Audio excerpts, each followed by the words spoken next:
In this video, I'll show you how to unlist your property on Booking.com.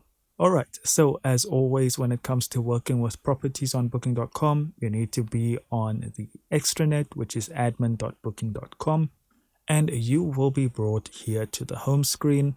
And what you need to do is you want to click on your inbox, and then you'll see Booking.com messages. On the right hand side, you'll see contact options. Now that's going to open up a side menu, and then you need to click on the last option, which is account, password, or your personal details basically. From there, we need to click on terminate contract.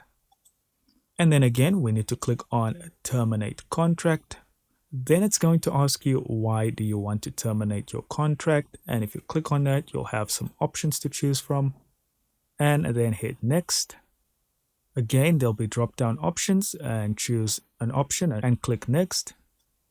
And lastly, you need to check this box to say that you are sure you want to terminate, and then click on terminate my contract. And then you can just hit close. And there we go, mission accomplished. Thank you so much for watching. Don't forget to hit like and subscribe, and I'll see you in the next video.